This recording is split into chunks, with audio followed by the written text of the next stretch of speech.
Welcome back to the Hey, Sports Cage. hey, It's so Maz in for Barty today. And our next guest on the show on the Western Pizza Guest Hotline, he's the host of Hockey Night in Scottsdale on YouTube with Rob Gucci, a.k.a. Heat Daddy. He's also got his own podcast, The Live in Five, and he's part of the Missing Curfew crew with Scotty Upshaw and Shane O'Brien. Welcome to the Sports Cage. Jay Swish, Jordan Schmaltz, how are you, my man? Jack of all trades, master of none, fellas. I appreciate you having me on. It's a good Friday here. We got some good hockey on tonight. This Leafs game is going to be crazy, so thanks for having me from Regina, Sask. I always love my Sasky boys. Okay, and it's funny, I'll mention Sask, because so you're originally from Wisconsin, like the heartland of America, hardworking, Yep. blue-collar people, farm, sports, Saskatchewan as well. Blue-collar people, we love an honest way of life. We love our football. We love our hockey. We love a good whiskey. And you played for the Sioux City Musketeers and the Green Bay Gamblers in the United States Hockey League, and then you went on to the University of North Dakota. And your head coach there was Dave Hackstall, right? Yep. Yeah, so my whole family, I'll give you a quick history lesson of the Schmaltz family, is they're all people from Bismarck, North Dakota. My grandpa was one of 18. He grew up on a farm and obviously then had my dad and my uncles. And my mom is originally from Bismarck, North Dakota. So they ended up in Wisconsin because my mom took a residency at the University of Wisconsin. She was a radiologist. So that's how the Schmaltzes, a few of us, ended up in Wisco. And then obviously, I made my way to North Dakota, kind of back to my roots. And that's where I met two guys actually from Moose Jaw, Saskatchewan, which was Colton Sanderson, one of my roommates. Yes. Now working at the university still, and Rhett Gardner as well. So Rhett's still playing with the Philadelphia Flyers organization. And, that's where I developed this fandom for Rider Nation. And those two gentlemen were kind enough to actually gift me with a jersey of a Sasky Riders jersey with my number at the time in college, number 24, and on the back was Pilsner. So that the Riders have always been, I guess, my favorite team in the CFL, and I'm an honorary friend of the show. But you know what? I gotta come clean. I haven't made it to Mosaic Stadium, so I got to get up there for a game. But I love the Riders. I love Rider Nation, and I've never met a bad dude from SAS. So it's always fascinating to hear people's stories, and I love just the little small town names of everywhere in Saskatchewan. I always get a kick out of it. Yeah, so Colton Sanderson, Moose Jaw guy, played for the Weyburn Red Wings before he ended up at the University of North Dakota. I was going to ask you about that. And Moose Jaw being about 40 minutes away from Regina. And I love the fact that you know what Rider Nation is. You already own a jersey. You would fit in great. Now, have you ever heard of Pill Country? So that's the one end zone where there's no seats. It's just people drinking whole game. If you're coming to a game, Jay Swish, it's Pill Country only. We're not going to any other section other than there. Yeah, well, I want to get the full experience, right? Like, I want the Labor Day Classic. I want to take the bus in from Moose Jaw. I want to get into Regina, go to the game, and then, from there, let's see what happens. We'll end up at Earl's. I don't know what's going to happen. But Colton Sanderson, I would always get the old stories of him lighting it up in Weyburn, playing for the famous Dwight McMillan, the coach there. And then, I've actually had a conversation. I've had Jay Onrait on my show before, but, Sandy used to talk about it all the time, was the legendary KFC buffet in Weyburn. It's like, I've never heard of a KFC, especially in the States, having a buffet, but the one in Weyburn allegedly has a buffet style. So I'm going to have to, there's a couple stops when I finally get up there. I got to hit, and, a Rider game and the KFC buffet in Weyburn are definitely two staples. Okay, so Troy Stetcher, who you played with also at the University of North Dakota, since the Oilers have inserted him in the lineup, I mean, dude's been a dog. Was he always like that, even back in college? Yeah, so Stetch was a freshman my sophomore year. So the 2 years we spent together, because I signed after my junior year with the St. Louis Blues, Stetchy was just one of our staples on the blue line, a penalty killer, a good role defenseman. I'd say he was probably a 5 or a 6, just a pit bull. But I always knew his competitive level was off the charts. And he's just one of those guys where, he's small in stature, but he never loses a foot race. He competes on the puck. He'll take hits. He's truly just a pit bull. And, when he gets into that lineup with the Oilers, I mean, people might be like, oh, what are they doing? Why are they putting Stetcher in over Emerson? Or, you can make the case he might be too small, but it's been the same story. And even every year he gets counted out, but he does the job. You see him going there in the game there in Game 4 and just quiet things down for Darnell Nurse. And then obviously they close him out in 5 and just giving stability to Darnell Nurse. And I think the biggest thing with Stetch is, especially for a guy like Nurse, when he can just manage them. He just, let's play hard defensively. He raises your compete level, and then everything else is just such a simple game. So I think it was such a good move by Chucky Knobloch to bring him in just to stabilize Nurse. And he knows the first thing and the most important thing we have to do is defend. And that's what Stetch does so well, even though he's undersized. And if fans watching out there, you watch him, I tell this to everyone that watches the game, especially watching him, is he never loses a first touch on a dump puck. He goes back for pucks like I've never seen before, like a kamikaze. And sometimes he wears big hits, but he doesn't care. He pops right back up, and somehow he always ends up on the right side of the battle. So I really like what he's done, but it's no surprise for me. I've seen that since his first couple of days on the University of North Dakota campus. He's just a bulldog, man. We're chatting with Jordan Schmaltz, Jay Swish, on the Western Pizza Guest Hotline here on the SportsCage. You mentioned you were part of the Blues organization. You played some games. Some other Sasky guys then come into your orbit. You got Braden Shen and Jaden Schwartz. What was your time like with the Blues over those 3 years where you played some games with them? Yeah, so I was a high pick. I was a first-round pick, signed 3 years out of North Dakota, went to the minors. They had a really good team. They had a good blue line, obviously. Alex Pietrangelo. They had Shattenkirk at the time. Colton Parayko had just signed. Ivan Drogba, as I call him. And then they had Robert Bortuzzo. So the right side was pretty logjam. So I would, get called up. There wasn't a ton of opportunity there for me, and especially the way I played, power play and wanted to be a skilled guy in that sense. So it was hard just to kind of find my way. And, a lot of times I found myself when I was up, I was out of the lineup or playing limited minutes. But the two best guys that were there were the Sasky guys. And that's obviously, nice. Braden Shen was there my second or third year. Schwartzy was there from the get-go, a college guy, someone I could go to and kind of lean on and ask different questions, always so friendly. And then ultimately they brought in Tyler Bozak, too, who is another Saskatchewan guy. So, those guys is in the locker room, obviously very colorful, very good storytellers and hardworking guys. I mean, Braden Shen for me is still one of my favorite players of all time to watch. Just the way he can do everything. He can fight, he can score, he can hit, and he's the captain. He's a utility player, man. He's a dying breed. Even a guy before, just watching him in the league before he got to St. Louis, he was always one of my favorites. And when Doug Armstrong got that trade, I don't know how he did it. He absolutely fleeced whoever at the time was, I think it was Ron Hextall.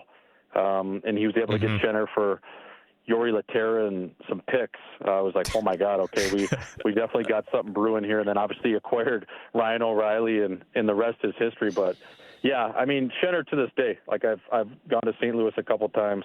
I've done some live shows there in the last few years, and he's the first guy to go grab a beer with or dinner.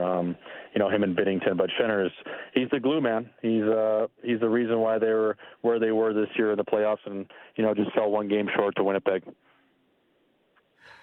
So when the hockey career comes to an end, then all of a sudden, I don't know if it was all of a sudden, but it seems that way. I discovered you're now you're an influencer, you're a personality, you're a social media star. You do an incredibly funny live stream called Hockey Night in Scottsdale on YouTube with your partner in crime, Rob Gucci, a.k.a. Heat Daddy.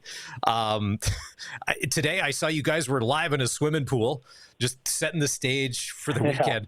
So where does this all come from to be like, let's do a live stream sitting on the couch in Scottsdale and talk hockey and just like do a Manning cast, but hockey guy style? Yeah, I mean, I think I've always been the personality in the locker room, and obviously when you're playing over here and you're trying to climb the ranks to the NHL, and how buttoned up it is, especially an organization like St. Louis where it's pretty old school, and you don't want to be the loud guy, and you can't come in off the top rope, especially if your playing resume doesn't back it up to that point. So I was always that guy that was loud or trying to be the funniest guy in the room per se. inside the locker room, but wasn't able to kind of showcase my personality, nor was I a good enough player for people to really realize that. So the cat was kind of kept in the bag at that point. And then I went over to Helsinki, Finland. I played a year there. I played a year in Switzerland. I had a back concussion, and that's when I realized, you know what, like, I don't know how much longer I want to really play. I was able to get myself healthy after about 8 months of rehab. And I was like, you know what, I'm good on the playing side. I've always wanted to do something in entertainment, whether it was podcasting, broadcasting, or something like I'm doing now with Hockey Night in Scottsdale, where it's kind of everything in between, a YouTube series of live shows. We'll do podcasts, we'll do vlogs, we'll go live from the pool like we did today, just different creative things where, you know, you can be raw, real, uncut, but at the same time articulate and, you know, talk hockey in a sense of, you know, from a playing background and, you know, something that people would really latch on to. So it's my second year of doing it. The Heat Daddy, he's obviously been a Twitter personality for years. He's a local Scottsdale guy now. He's from New York, but's lived down here since his days at ASU. So I'd always see him out. Like if, you know, you're out in Scottsdale, especially over the last 10 years, not so much anymore, but before that, you know, the Heat Daddy was out in the mix. The guy was out 6 nights a week. So that's kind of where we, you know, formed our friendship. We're like, let's do something with this. And yeah, man, it's been a ton of fun. We're still obviously trying to grow it every day, you know, turn it into something really big. And it's been a lot of fun. And I think we just bring a different light to hockey. I try to be real, just be myself. And you know what?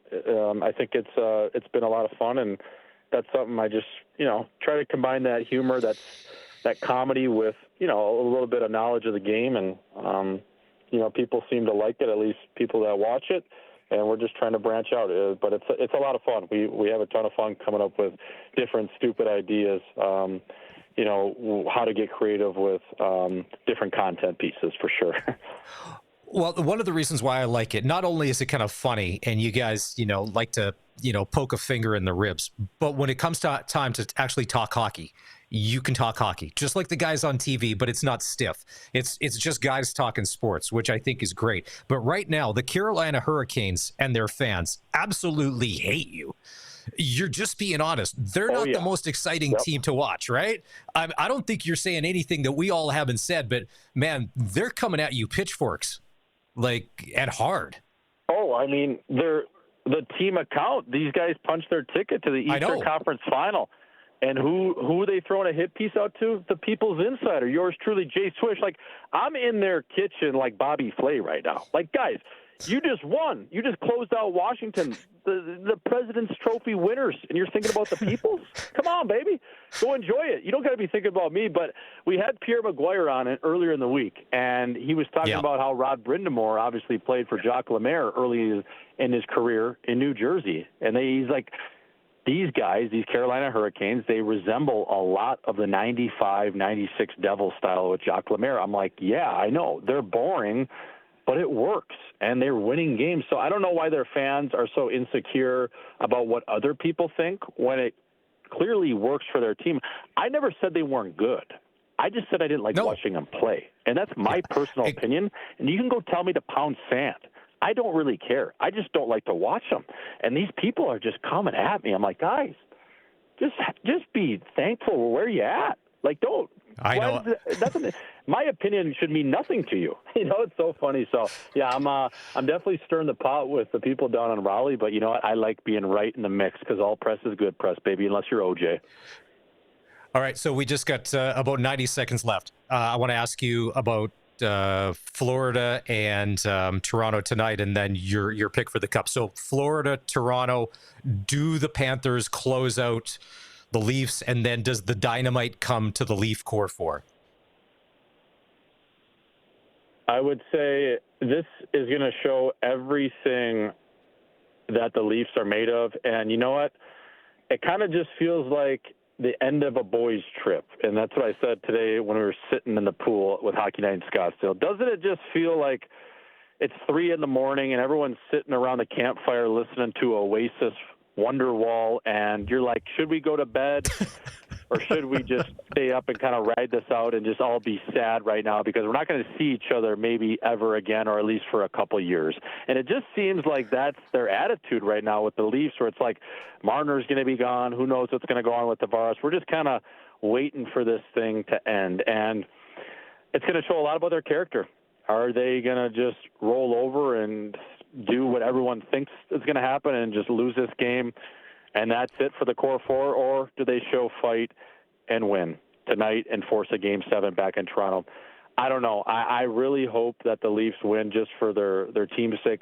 I have a lot of friends on that team, but I truly don't know. Like, if I was a betting man, I'm saying Florida's winning tonight, and that's all she wrote for Marner and the boys. But you know what? I've been wrong before, so we'll see. But if I'm a betting man, I'm taking Florida at home, and they can smell the blood. And I just think Toronto, for whatever reason, man, I don't know.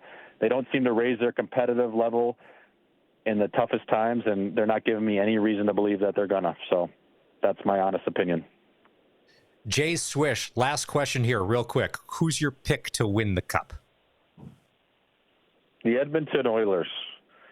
And just what they have, nothing makes sense with their team. Skinner comes back-to-back shutouts. I don't think he's ever done that in his career.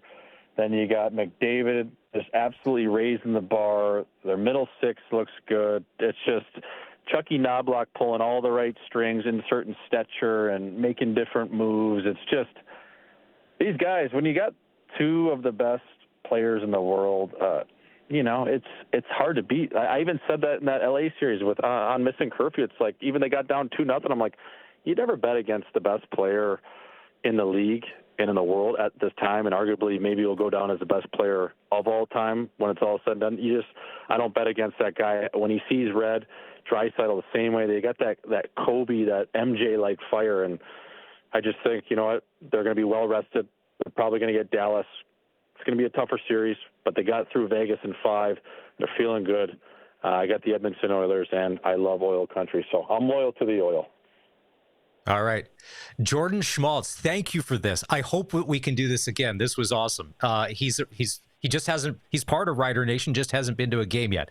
That's even better. Jay Swish on social media.